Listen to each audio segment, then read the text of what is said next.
시청자 여러분 안녕하십니까? BTV 주간 종합 뉴스입니다. 정부는 수도권에 30만 호 주택을 공급하기 위해 3기 신도시 5곳을 발표했죠. 계양 신도시가 3기 신도시 가운데 가장 먼저 지구계획 승인을 받았습니다. 총 17,000호가 공급될 예정인데 우선 다음 달에 1,100호에 대한 사전 청약이 진행됩니다. 정부는 입주민을 위한 교통망도 대폭 확충할 계획입니다. 이정윤 기자의 보도입니다. 국토교통부가 계양 신도시 지구계획을 확정했습니다. 3기 신도시 가운데 첫 지구계획 승인입니다. 계양 신도시에 공급되는 주택은 총 17,000호. 우선 다음 달부터 사전 청약이 진행됩니다. 인천 계양 신도시는 17,000호 규모의 주택이 공급되며 금년 7월부터는 1,100호를 사전 청약을 통해 조기에 공급하게 됩니다. 사전 청약 대상 주택은 2023년 본 청약을 거쳐서 2025년에 입주하게 될 예정입니다. 계양 신도시에는 여의도 공원 4배에 달하는 공원과 녹지가 조성될 예정입니다. 또 판교 테크노밸리 1.7배 규모의 일자리 공간이 들어섭니다. 입주민들의 교통 불편을 줄이기 위해 교통망도 대폭 확충합니다. 국도 39호선과 경명대로 확장 공사를 진행하고 주변 철도 노선과 연계하는 SBRT도 구축한다는 계획입니다. 김포공항역 계양신도시, 대장신도시, 부천종합운동장을 잇는 SBRT를 계획하여 주변 철도 노선으로의 원활한 연결이 가능하도록 교통망을 구축할 예정입니다. 국도 39호선 경명대로 확장과 인천국제공항도 고속도로 서울 방향의 접속도로 및 나들목 신설 등 광역교통 개선 대책은 전체적으로 2026년까지 마무리 지을 예정입니다. 앞서 정부는 수도권 30만 호 공급을 위해 3기 신도시 5곳을 발표했습니다. 계양 신도시를 시작으로 올해 연말까지 24만 호 지구 계획을 확정한다는 계획입니다. BTV 뉴스 이정윤입니다. 인천시가 역대 최대 규모인 13조 3천억 원 규모의 추경안을 편성해 시의회에 제출했습니다. 증액된 예산만 1조 4천억 원에 육박하는데요. 추경안은 인천시의회 심사를 거쳐 오는 29일 확정됩니다. 이형구 기자입니다. 인천시가 편성한 2회 추경 예산안은 13조 3,353억 원. 본 예산과 비교하면 무려 1조 3,806억 원이 증가했습니다. 시는 코로나19 위기 극복과 민생경제 회복을 위해 확장이 필요하다고 판단했습니다. 인천이음 캐시백 확대를 포함한 인천형 민생경제지원 후속 조치에 1,433억 원을 반영했습니다. 코로나19 위기 극복 관련 예산은 2,114억 원에 달합니다. 이번 추경안은 민생경제의 빠른 회복을 지원하기 위하여 코로나19 위기 극복, 현안 해결과 미래 성장 동력 확보, 그리고 시민 안전과 삶의 질 제고 분야에 중점적으로 편성하였습니다. 수도권 매립지 사용 종료를 포함한 현안 해결에도 대규모 예산을 편성했습니다. 제2영흥대교 건설과 에코랜드 조성 등 환경특별시 구현에 738억 원을 편성했습니다.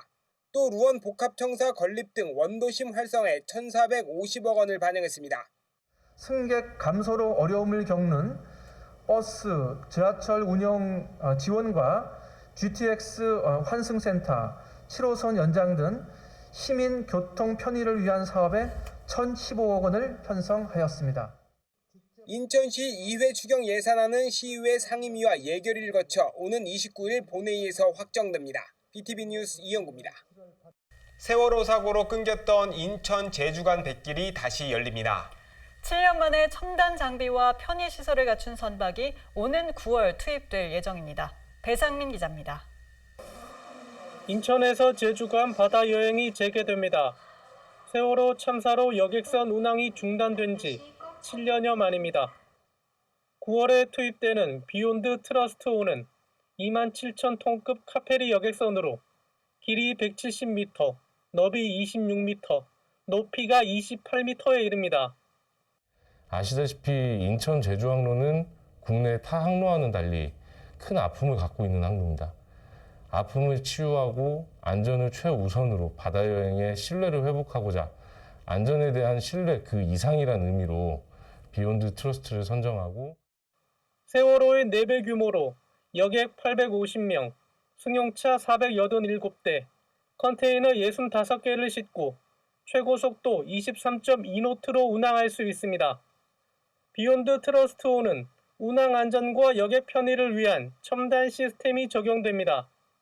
국내 여객선사 최초로 화물 선적과 동시에 선박 보건성을 실시간으로 계산하는 시스템을 한국해운조합과 개발해서 상업운항 시에 적용할 예정이고, 항공기에서 적용되는 실시간 운항정보 시스템을 선박에도 적용해서 유사시 골든타임 안에 전원 탈출할 수 있는 비상탈출 장치와 대기오염 방지를 위한 질소산화물 저감 장치도 탑재했습니다.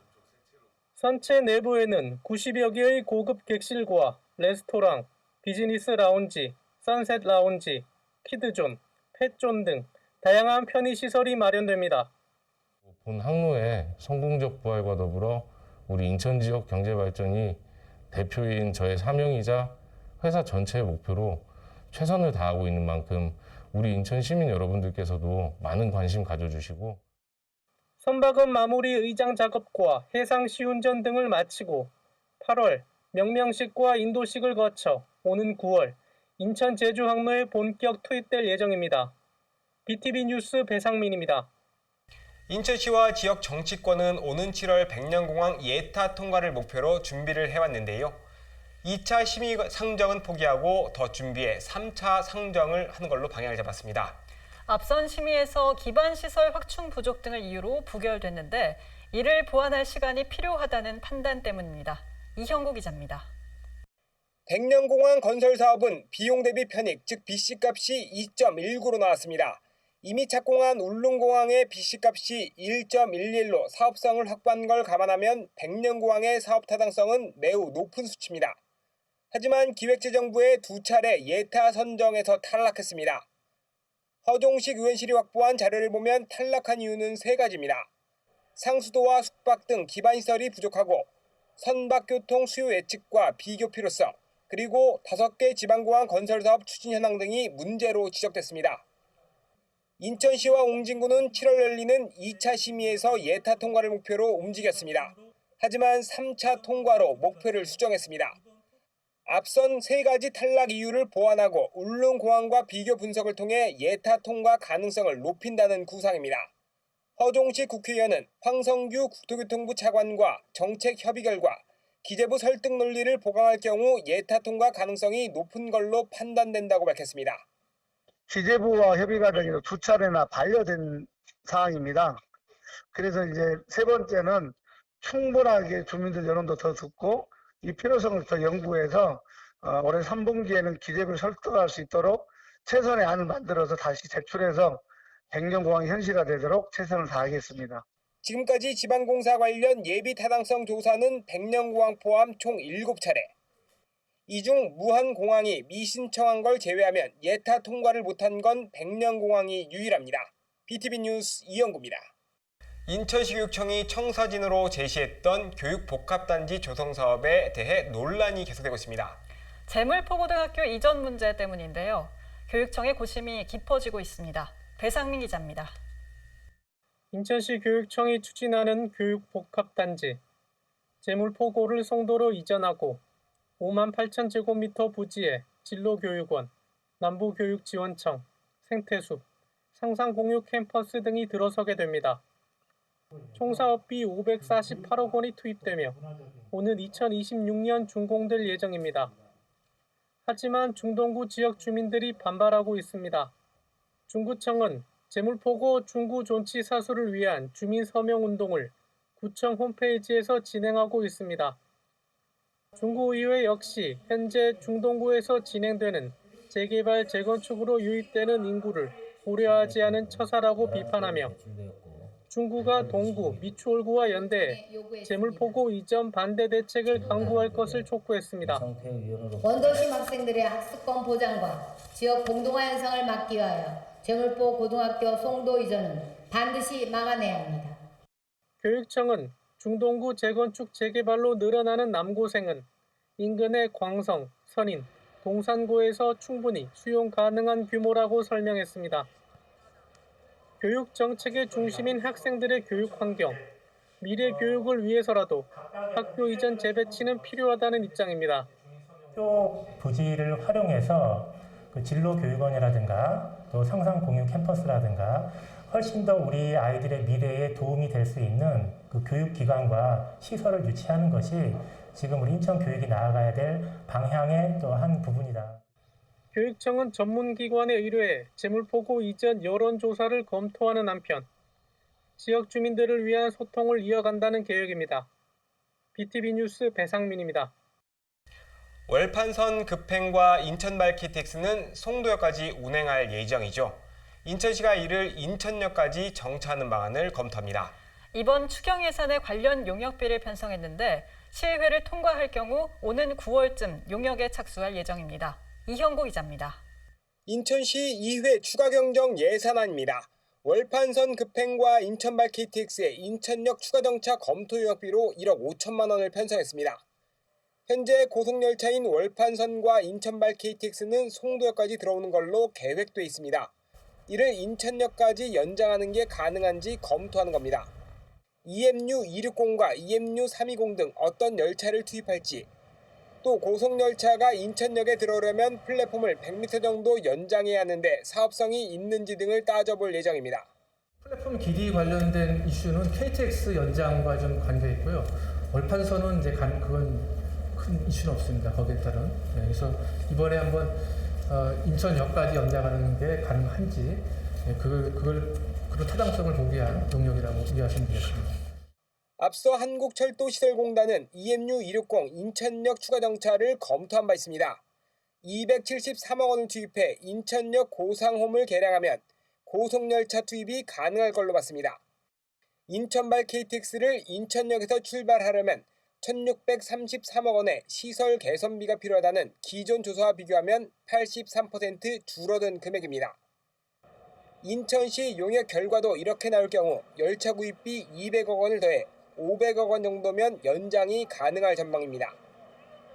이제 차근차근 하면은 483억 원이라는 예산으로 시설도 갖추고 열차도 구입해서 아마 KTX 다시 말하면 고속열차 시대를 말하자면은 대한민국의 철도의 이 시발점인 이곳에 유치할 수 있게 되는.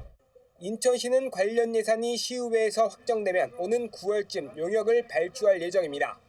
한국철도시설공단 검토를 보면 인천역에서 강릉까지 118분에 주파할 수 있습니다.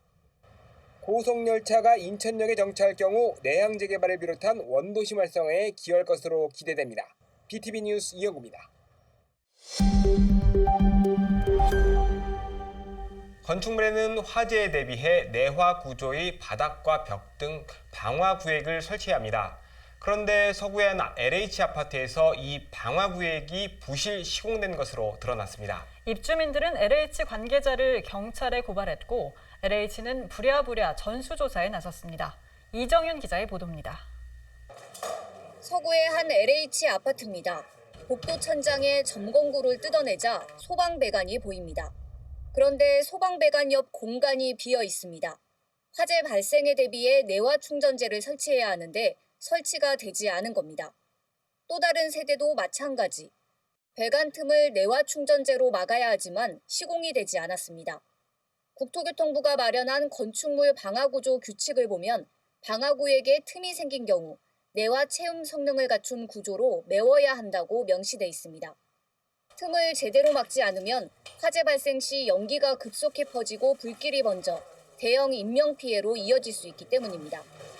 하지만 1,200여 세대가 살고 있는 LH 아파트에서 이 규정이 지켜지지 않은 겁니다. 입주민들은 부실 시공이라며 LH 관계자를 경찰에 고발했습니다. 그 내화 충전재라는 부분이 있는데 이 부분이 지금 빠져 있다 보니까 한 세대가 불이 났을 때 그쪽 동은 전체 세대가 화재로 발생할 수 있는 큰 위험이 발생하는 부분입니다. 저희들이 샘플 세대를 일단 또 몇 세대를 했는데도 거기에도 비어 있는 것으로 봤을 때 아마 많은 세대가 방화구역이 미시공이 되었다라고 저희들은 보고 있습니다. 고발장이 접수되자 LH는 건설사와 함께 전수조사에 나섰습니다. 모든 세대를 대상으로 방화구역을 점검하고 보수 작업을 벌이겠다고 밝혔습니다. 최대한 이달까지 보수 작업을 마친다는 계획입니다. 전수 조사를 한 후에 문제가 있는 부분은 그때그때 보수 조치할 예정입니다. 화재 발생 시 주민 안전과 직결되는 방화구획. 입주민들은 방화구획을 제대로 시공하지 않은 LH와 건설사는 물론 감리를 제대로 하지 않은 관계기관도 문제가 있다며 분통을 터뜨리고 있습니다. BTV 뉴스 이정윤입니다. 요즘 강화 앞바다에선 물반, 쓰레기 반이란 얘기가 나오고 있습니다. 한강에서 밀려오는 쓰레기 때문인데요. 이런 문제를 개선하기 위해 어민들이 건진 쓰레기를 지자체가 사들이는 수매 사업을 벌이고 있는데요. 하지만 수매 비용이 6,000원에 불과해 어민들의 참여율이 떨어진다는 지적입니다. 보도에 김지영 기자입니다. 바닷속에 있던 그물을 끌어올립니다. 내용물을 살펴보니 고기 대신 쓰레기만 가득합니다. 정말 심각합니다. 또 다른 어망속도 쓰레기 천지입니다. 이거 보십시오. 어획된 어획물은 없고 쓰레기 천국입니다. 쓰레기. 이렇게 바다에서 건져 올린 쓰레기 처리를 위해 강화구는 쓰레기 수매 사업을 진행하고 있습니다. 어민들이 수거한 쓰레기를 지자체가 직접 사들이는 건데 문제는 예산입니다. 지난해 쓰레기 수매 사업에 책정된 금액은 1억 원에 불과합니다. 이마저도 어민들의 참여율이 낮아 절반 가까이는 사용도 못했습니다. 현행법상 해안가에 밀려온 쓰레기 수거 사업과는 달리 조업 중에 수거한 쓰레기 처리 비용은 국비를 사용할 수 없도록 되어 있습니다. 지자체 예산만으로 비용을 감당하다 보니 수매 비용의 현실성이 떨어진다는 지적입니다. 강화 해양 쓰레기 문제 해결을 위한 간담회에선 현실성 있는 제도 손질이 필요하다는 목소리가 제기됐습니다. 하나를 담아오면 우리가 6,000원씩 그거를 이제 보상을 하고 있는데 그물을 한 번 더 치고 뭐하고 해서 이게 수거율이 그렇게 좀 아까도 말씀드린 어민들께 애착심이나 이런 것만 호소해서 여기다 담아오는 게 쉽지가 않더라. 지난해 인천 앞바다에서 수거한 쓰레기 양은 2,900여 톤. 이 중에는 한강 등 육지에서 떠내려오는 쓰레기가 적지 않습니다. 인천시는 서울시와 경기도 등 인근 지자체의 적극적인 협력이 필요하다고 강조했습니다.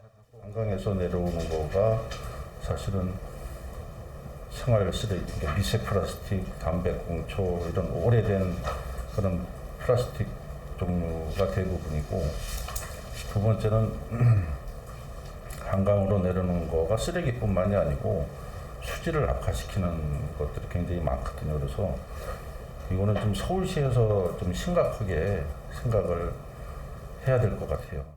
통계적으로 봤을 때 해양 쓰레기의 67% 정도가 이제 육상 기인하는 것으로 그렇게 이제 나오는 것 같습니다. 그래서 그런 노력들을 같이 해야 되고. 강화를 지역구로 하는 배준영 의원도 국회 차원에서의 지원을 약속했습니다. 지금 한강하구의 특히 강화 지역의 어민분들과 주민분들이 정말 고통을 겪고 있습니다. 그래서 이 문제들을 어떻게 이것을 방지하고 수거하고 앞으로 예산을 세워서 이것을 어떻게 해결할지, 이것을 제가 국회 예산결산특별위원회 위원으로서 어떻게 할지 한번 좀 심도 있게 논의를 해보도록 하겠습니다. 해양 쓰레기를 줄이는 근본적인 대책도 중요하지만 발생한 쓰레기를 효율적으로 처리하는 방법에 대한 현실성 있는 고민이 필요해 보입니다. BTV 뉴스 김지영입니다. 서구 거첨도에서 강화까지 이어지는 해안도로 확장 공사가 수년째 지연되고 있죠. 인천시는 이달 착공을 목표로 사업을 추진해 왔습니다. 하지만 수도권 매립지 주변 토지 사용을 두고 협의가 지연되면서 착공은 또 미뤄졌습니다. 인천시의회에서 이 문제가 도마 위에 올랐습니다. 이형구 기자입니다. 경인아라뱃길에서 강화 방향으로 해안을 따라 조성된 왕복 4차선 도로. 세어도 선착장 앞에서 도로가 갑자기 2차선으로 줄어듭니다. 지난 2007년 인천에서 강화까지 8.9km 확장 계획을 세웠지만 인천 구간만 넓히고 김포시 구간은 그대로 남아있는 겁니다. 2018년 준공 목표는 오래전 물거품됐고 사업 계획을 변경해 이달 착공할 계획이었지만 이마저도 어렵게 됐습니다. 도로를 확장해야 할 수도권 매립지 주변 공유 수면은 서울시와 환경부의 동의가 필요한데 이 행정 절차가 미뤄지고 있기 때문입니다. 강화 출신 윤재상 인천시의원은 시의회 신상 발언에서 이 문제를 질타했습니다. 이후 지금까지도 공사는커녕 착공조차 하지 못하고 있는 강화를 오고 가는 강화 군민들과 시민들은 심각한 교통체증에서 벗어나지 못하고 있습니다. 금년 6월에 착공할 수 있다고 답변했는데 이제 와서 행정 절차 미이행으로 언제 착공할지 모른다는 실무자의 태도에 시민의 한 사람으로서 의원의 한 사람으로서 절대 용납할 수 없습니다. 공유수면 사용 문제가 수도권 매립지 종료 이슈와 맞물려 서울시와 환경부 동의를 얻는데 악영향을 미친 것으로 분석됩니다. 인천시 종합건설본부 관계자는 서울시와 협의가 마무리돼 빠르면 이달 중에 행정 절차가 완료될 것이라고 밝혔습니다.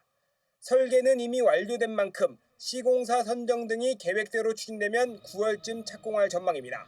수도권 매립지 관련해가지고요. 저희 환경부랑 서울시랑 저희 인천 내부적인 거 삼재한테 인허가를 받아야 되거든요. 추가적인 행정 절차를 있어서 서울시 동의가 필요한 부분이었는데 지금 조금 저희가 예상했던 처리 기한보다는 조금 지연되긴 했지만 어쨌든 서울시는 동의가 완료된 상태라서. 거점 야감리 도로 확장에는 총 466억 원이 투입됩니다.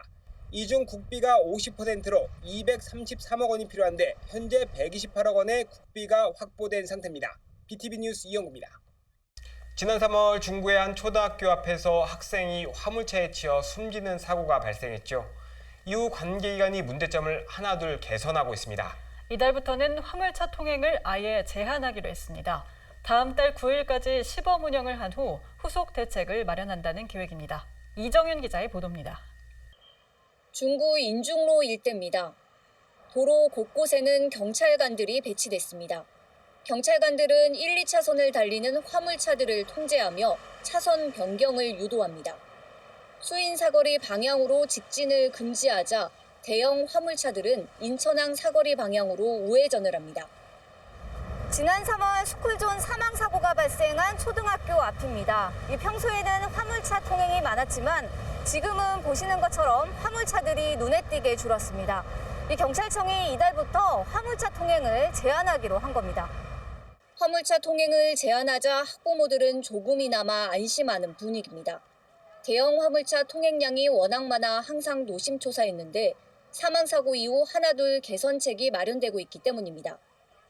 옛날에는 경찰을 불렀지 저 길도 이상 큰 그거 다니니까 우리는 진짜 신경 써야 돼요. 좋지요 우리사 다시 공사하고 깨끗하고 안전하고.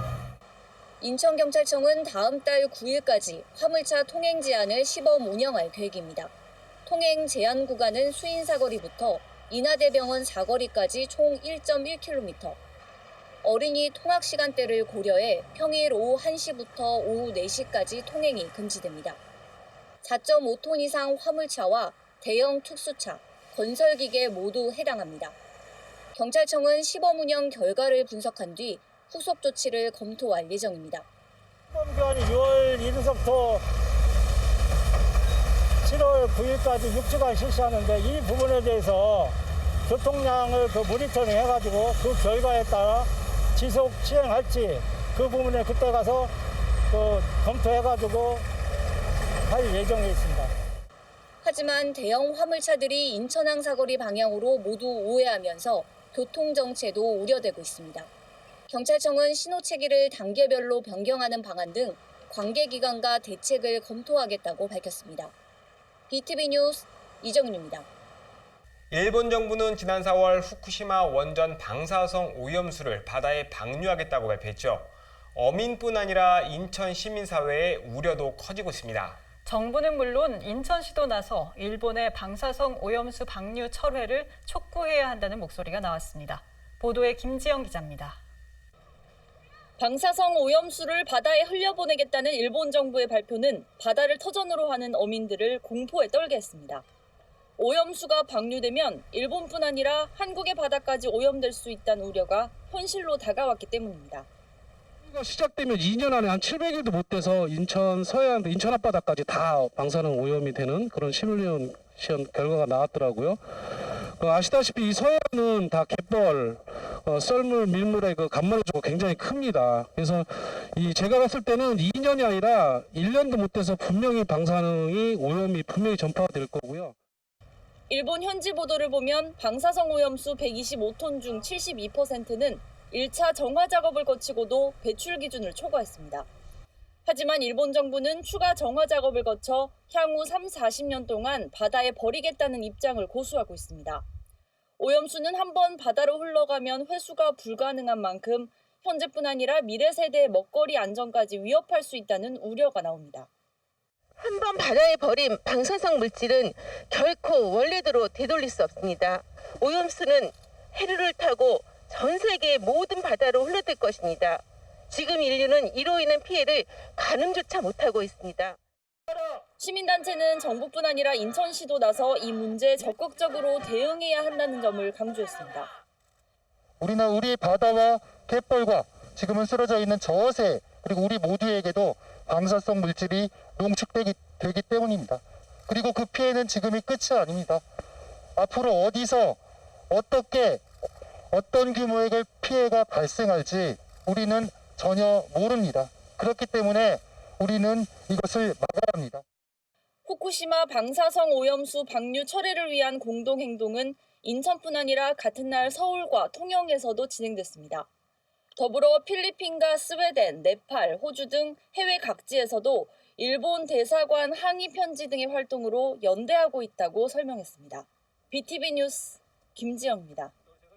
300만 대도시 인천에는 국립의대가 없습니다. 병상이나 의사, 의대 정원 모두 특강역시 가운데 최하위 수준입니다.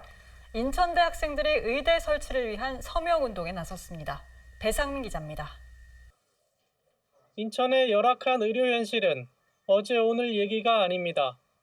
시도별 인구 10만 명당 병상 수를 살펴보면 민간 병원은 7대 특광역시 중 최하위, 공공병원은 6위입니다. 인구 1000명당 의대 정원은 인천이 0.03명으로 7대 특광역시 중 가장 적습니다. 전국의 거점 국립대 가운데 의과대학이 없는 곳은 인천대가 유일합니다. 결국 지역 내 국립의대 설립을 위해 인천대 학생들이 나섰습니다. 인천대 의대 유치를 위해 총학생회가 온라인 서명운동에 나선 겁니다. 31일 현재 서명에 참여한 사람은 5,000명 가까이 됩니다.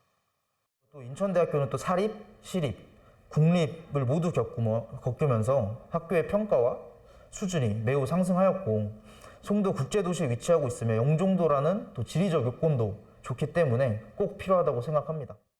인천대는 국립의대보다는 공공의대 유치에 주력하는 모습입니다. 국립의대의 경우 막대한 재정 확보와 의대 정원 증원이라는 현실적인 어려움을 고려한 차선책입니다.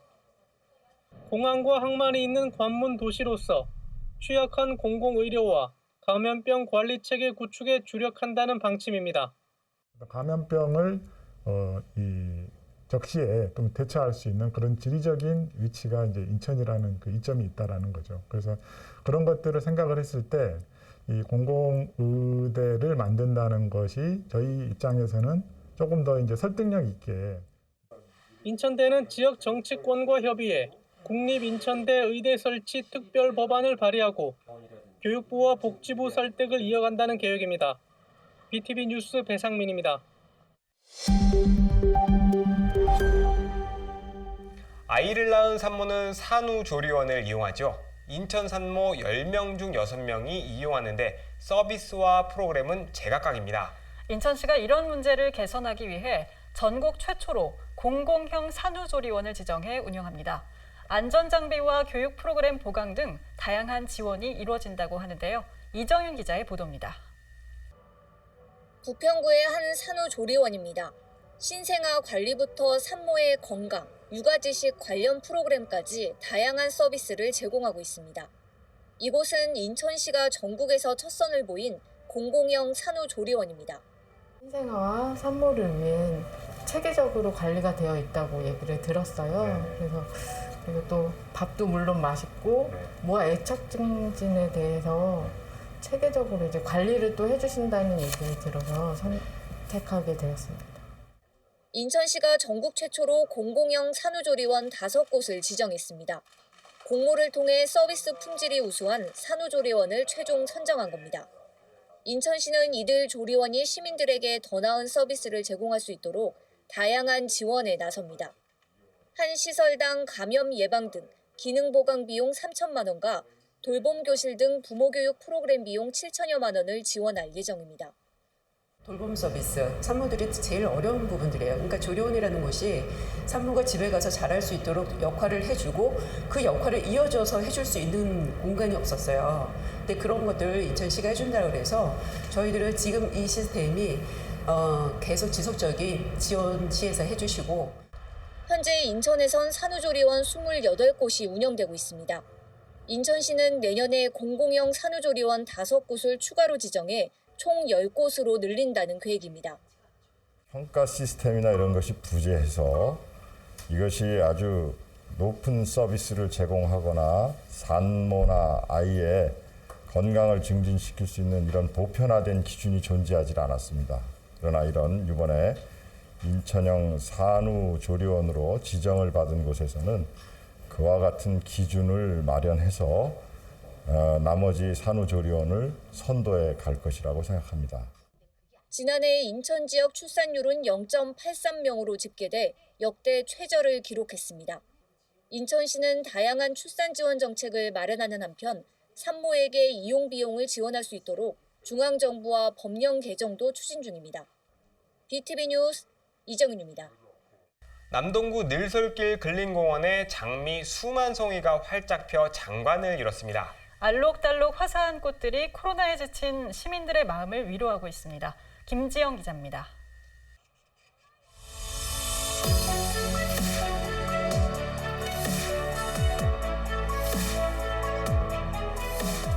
꽃잎을 활짝 틔운 장미꽃이 공원 전체를 물들입니다. 흐드러지게 핀 꽃들 사이로 벌들도 바쁘게 움직입니다.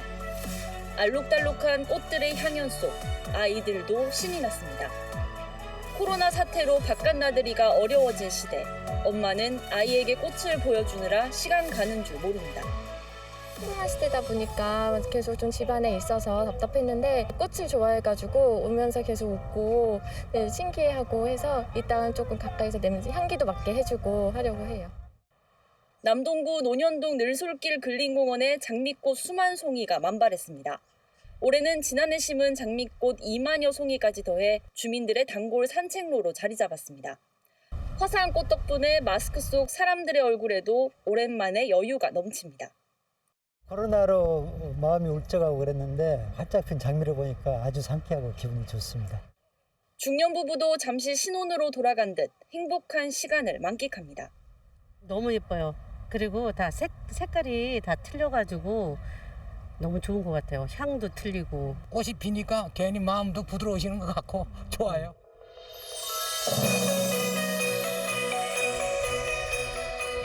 남동구는 코로나에 지친 시민들을 위로하기 위해 논현동 늘솔길 근린공원과 서창동 어울 근린공원 등 2곳에 장미원을 조성했습니다. 활짝 핀 장미꽃은 여름이 끝나는 9월까지 감상할 수 있을 전망입니다. BTV 뉴스 김지영입니다. 이달부터 검단 신도시 입주가 본격적으로 시작됩니다. 입주 첫 해인 올해에만 8,000세대 2만여 명이 검단 신도시에 둥지를 트는 겁니다. 서구는 입주에 발맞춰 아라동 행정복지센터를 개청하고 업무를 시작했습니다. 보도에 이정윤 기자입니다. 지난 2009년부터 추진된 검단 신도시 개발 사업. 1단계 공사가 마무리되면서 본격적인 입주를 앞두고 있습니다. 이달 중순에 첫 입주가 시작되는데 올해에만 6개 단지에 8천여 세대, 2만여 명이 유입됩니다. 검단 신도시 1단계 구간의 명칭은 아라동. 서구는 본격적인 입주에 맞춰 아라동 행정복지센터 문을 열었습니다. 아라동 행정복지센터는 복합청사가 건립되기 전까지 우선 임시청사에서 운영됩니다. 입주민 전입신고 등 행정서비스를 제공하기 위한 민원실과 주민자치센터, 대외의실을 갖췄습니다. 아라동 행정복지센터는 입주민에게 필요한 안내백서도 제작했습니다. 백서에는 전입신고와 취득세 납부, 쓰레기 배출 요령과 버스 노선 등 실생활에 필요한 내용이 담겼습니다. 주민들이 처음 오셔서 하시는 행정사항이 전입신고거든요. 그래서 이제 전입신고하는 부분에서 부족함 없도록 일단 아파트별 카페에다가 그 아라동을 알아보자라는 책자를 통해서 전입 안내에 대한 내용을 공지했고요. 그다음에 이제 책자도 동주민센터에 비치했습니다. 그래서 이제 새로운 곳에 둥지를 틀 때 부족함 없도록 저희가 동사무소는 미리 다 준비가 된 상태이시고 검단 신도시 계획 인구는 8만 2천여 명에 달합니다. 박남춘 인천시장도 아라동 행정복지센터를 방문해 현장을 점검하고 주민과 소통하는 시간을 가졌습니다. 인천시는 입주 상황실을 설치해 운영하고 대중교통이 안정화될 때까지 지하철역 구간을 다니는 버스를 운행하는 등 서비스 지원에 나섭니다. BTV 뉴스 이정윤입니다. 코로나19로 1년 넘게 운영을 중단했던 강화 소창 체험관이 다시 문을 열었습니다. 강화구는 재개관에 맞춰 체험관 옆에 소창 전시관을 새롭게 조성해 관람객을 맞이합니다. 보도에 김지영 기자입니다. 1970년대 강화 지역 경제를 이끌었던 소창 산업. 당시 강화 전 지역에선 140여 개 소창 방직 공장이 운영됐습니다. 하지만 80년대 중반 이후 대규모 섬유 산업에 밀린 소창은 쇠락의 길을 걷게 됩니다. 가장 많이 사용했던 것은 아기들 기저귀감이었습니다. 그런데 중반에 들어서면서 아기들 기저귀가 일회용품으로 바뀌게 되고 여성용품도 역시 또 일회용품으로 바뀌게 되죠. 그래서 그때부터 이 소창 산업이 점차 이제 그 쇠퇴의 길로 갔다 이렇게 보시면 되는데. 강화구는 지난 2016년 지역의 폐직물 공장을 매입해 소창 체험관을 조성했습니다. 강화 소창의 역사와 당시 생산품 등을 한눈에 볼 수 있도록 꾸며졌습니다. 코로나19 사태로 최근 1년 이상 운영을 중단해오다 6월부터 다시 문을 열었습니다. 체험관 옆 소창 전시관 개관에 맞춰 재운영을 시작했습니다. 소창으로 만든 아기 원피스입니다. 일반 면보다 피부 자극이 적어 예민한 아기 피부에도 안심하고 입힐 수 있습니다. 주방에서 많이 쓰는 행주, 모자 등 각종 소품들도 소창으로 만들었습니다. 관람객들은 강화에서 생산되는 소창 제품들을 직접 살펴보고 필요하면 구매 정보도 얻을 수 있습니다. 관광객들이 오셔서 소창 제품을 보시고 직접 구매를 하고 싶다는 분들이 많으셔서 여기 전시관에 오시면 이제 다양한 옷이나 소품들을 보시고 업체 정보가 있으니까 직접 구매할 수 있도록. 소창 체험관과 전시관은 매일 오전 10시부터 5시까지 운영하며 누구나 무료로 관람할 수 있습니다. 다만 코로나19 감염자가 지속적으로 증가하는 상황을 감안해 체험 프로그램은 운영하지 않는다고 밝혔습니다. BTV 뉴스 김지영입니다. 요즘 길거리를 누비는 전동 킥보드가 많아졌죠. 편리하기는 한데 안전사고가 자주 발생하는 건 문제로 지적됩니다. 인천시가 안전한 이용 환경을 조성하기 위해 관계기관과 손을 맞잡았습니다. NIB 이하영 기자입니다. 최근 대중화되고 있는 개인형 이동장치, 전동 킥보드. 누구나 편리하게 이용할 수 있는 장점이 있지만 청소년들의 이용 중 사고 증가와 운전자 관련법 미비 등으로 인해 사회 문제로 대두되고 있습니다. 이달 초 강화된 도로교통법이 시행됐지만 유관기관과 공유개인형 이동장치 업체의 협조와 인식 전환 없인 안전이 요연한 상황. 인천시가 전동 킥보드 등 개인형 이동장치의 안전한 이용을 위한 환경 조성, 그리고 올바른 이용 문화 확산에 적극 나서기로 했습니다. 시는 인천시 교육청, 인천경찰청 등 유관기관과 공유개인형 이동장치 업체 9곳과 함께 개인형 이동장치의 안전한 이용 환경을 조성하기 위한 업무 협약을 체결했습니다. 각 주체들의 마음을 모아서 우리 시민에 대한 안전 홍보 그리고 대책의 마련 이런 데 대해서 이제 더욱더 열심히 노력하겠다는 그런 다짐의 자리가 됐으면 좋겠습니다. 현재 인천 지역에선 9개 업체 모두 6천여 대의 공유개인형 이동장치가 운행 중입니다. 이번 협약에 따라 각 기관과 업체는 주정차 가이드라인 준수와 보험 가입 추진, 민원 개인형 이동장치 수거, 그리고 민원 관리 체계 구축에 상호 협력하기로 했습니다. 특히 인천 지역 공유개인형 이동장치 업체들은 강화된 도로교통법에 따라 헬멧 비치 또는 제공에 힘쓰기로 했고 협력 기관은 이용 문화 개선 캠페인과 헬멧 착용 생활화, 그리고 이용자 안전을 위한 제도 개선을 위해 공동 노력하기로 했습니다. 이런 새로운 교통사고에 대한 장점을 좀 극대화하고 인천시 내에서 교통사고가 일어나지 않도록 더 많은 노력을 오늘 이렇게 국립국보드의 건강한 발전과 올바른 이용문화 정책을 위해 자리를 맡는 팀 정강준 상의가 인천경찰청 그리고 인천교육청에 감사를 드렸습니다. 개인형 이동장치의 수요 급증으로 관련 사고가 증가하고 있는 만큼 유관기관과 업체의 협력이 중요한 시점입니다. NIB 뉴스 이하영입니다. 코로나19 확산세가 여전합니다. 가급적 외출은 자제하시고 손 씻기와 기침, 뇌절, 마스크 착용 등 개인 방역수칙도 잘 지켜야겠습니다. 이상으로 BTV 주간 종합 뉴스를 마칩니다. 시청해주신 여러분 고맙습니다.